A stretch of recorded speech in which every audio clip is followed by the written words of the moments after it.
Are you an impactpreneur, social entrepreneur, or a leader who wants to grow your conscious leadership and your social impact? Then this message is for you. I quit! I quit! I quit! With the Great Resignation in the United States reaching record highs month over month in 2021, Canadians may be wondering if we will experience the same attrition trend. If you've been paying attention over the last couple of years, what starts in the States creeps into Canada. And with the increased resignation is no different, nor is the reason why.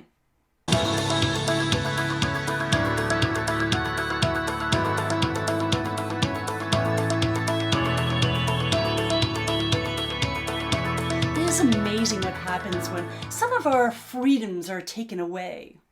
We're forced to stay put, sit with our thoughts, do things differently.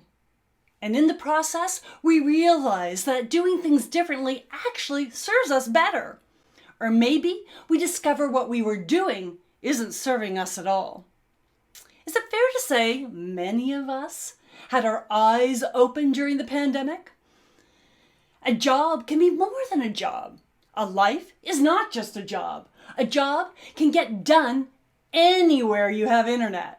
And our businesses won't fold if employees work remotely. And frontline workers' perceived value increased exponentially. So they decide to value themselves by investing in themselves. It became clear what was done in the past doesn't need to be done in the future. As a leader, you may want to get a handle on why people are quitting. And just as importantly, why you too have been considering a shift. The Great Resignation can be explained in one word: engagement. Consider the hierarchy of needs in the workplace. Regardless of if you are an entrepreneur, leader, manager, or employee, there's a certain thing we need to keep our mojo. And without them, we start considering our alternatives. Working remotely or the opening and closing of our businesses gave us a ton of time to reflect on why we don't want to work.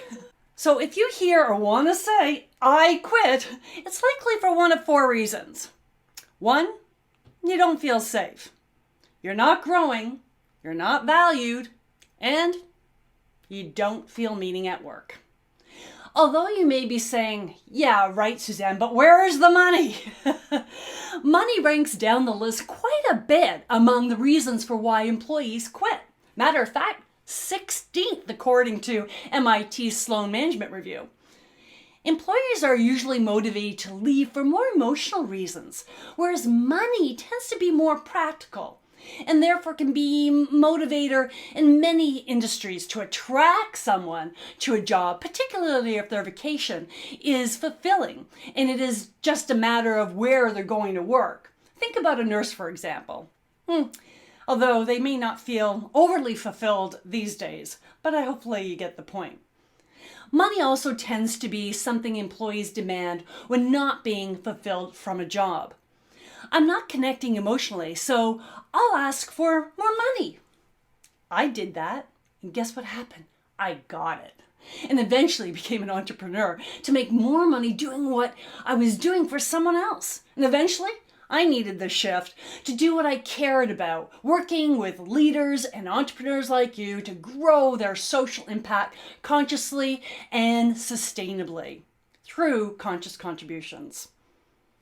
On both sides of the courageous decision to resign, there's a reflection that needs to happen. Firstly, on behalf of the employee who is quitting. Secondly, on behalf of the leader they are leaving. There's a reality that all leaders need to realize. It is one that started long before the pandemic, but it has just hit its stride. Likely because the workforce is changing. Our values are changing, and our tolerance is definitely changing. So are you ready? Brace yourself. Nobody wants to work. True. Nobody wants to work. They want to create, they want to innovate, they want to perform, they want to contribute. And most importantly, humans want a life filled with meaning. Doing purposeful work that fills our souls is something that traditionally employees weren't afforded. And now the Y and Z generations are demanding it. If the pandemic has taught us anything, if we don't do it now, then when? Now is the time to embrace the life you want and create a culture where your team can also live theirs. Maybe we should start with changing the concept and the word work and start thinking about it as contributing. Imagine instead of saying, I'm off to work today, say, I'm off to contribute today. Try it. It actually makes a difference. It makes you feel more fulfilled. And over the next few months on YouMeWe Infusion, I'll be sharing why nobody wants to work and what a conscious leader can do to create an environment where colleagues feel they are safe, they are growing, they are valued, and they are doing meaningful work. Also, by subscribing to YouMeWe Infusion, we will provide a bonus 7 strategies to engage your team curated from hosting of 5 diversity, equity, and inclusion panels, highlighting why people want to work and why they don't. High-performance companies have high performance in people, and high-performance people need to be engaged. Employees want to bring their whole selves to work. There's no longer the dividing lines of work, home, relax, health. Things are more fluid. We can thank the pandemic for cementing this seamless nature of life. Organizations need to respond by establishing holistic environments, and leaders need to alter course to make room for employees to flourish. Employees want to be part of something bigger than themselves. They want to contribute, and they want it to impact their company, customer, and community. They want a front row seat in an evolving society, and they don't want to climb the hierarchy rungs and wait their turn to make their impact. So either we transform or we stagnate. The choice is really yours. However, if you are an entrepreneur or leader and want more meaning in your life, we will start with what you can do to make that shift. The good news is, it is the same way to further engage your team. So fasten your seatbelts, as we have a lot of ground to cover in the YouMeWe Infusions. And you're probably wondering, but Suzanne, what can I do now to make my contribution count? Well, this is what you can do. Start by subscribing to receive the Nobody Wants to Work series and receive your free guide to creating a culture of inclusion and belonging.